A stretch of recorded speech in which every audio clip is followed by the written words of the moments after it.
Hello friends, welcome back to the channel. ఈరోజు ఈ వీడియోలో మీకు ఒక యూస్ఫుల్ టిప్ చూపించబోతున్నాను. అదేంటంటే, చాలామంది ఎన్నోసార్లు అనుకుని ఉండొచ్చు, నాకు తెలిసి అరటికాయ ఎప్పుడు వండినా కానీ క్రిస్పీగా రాదు, చేతులంతా నల్లగా అయిపోవటం, లేదంటే జిగురు జిగురు కింద అతుక్కోవటం, దాన్ని అతుక్కోకుండా ఉండడానికి ఉప్పు నీళ్ళలో వేసి కడగటం అన్నీ చేసి ఉంటాం కదా.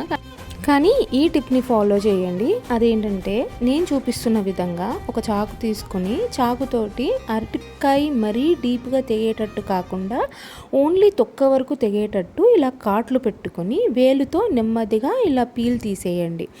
ఇలా తీయటం వల్ల మనకేంటంటే అరటికాయ బ్లాక్గా అవ్వదు, సో చేతులకు కూడా అతుక్కోదు. మీరు ఫ్రై చేసినట్టయితే మంచిగా క్రిస్పీగా కూడా వస్తుంది. అక్కడక్కడ ఒకవేళ ఏదన్నా పీల్ చేసేటప్పుడు సరిగా రాకపోతే దాన్ని మళ్ళీ మీరు చాకుతో తీయండి, వేలుతో ట్రై చేయకండి.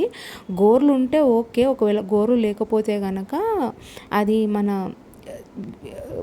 స్కిన్లోకి వెళ్ళి వేళ్ళు హర్ట్ అవుతాయి అన్నమాట. సో ఇలా మొత్తం పీల్ అనేది తీసేసుకోండి.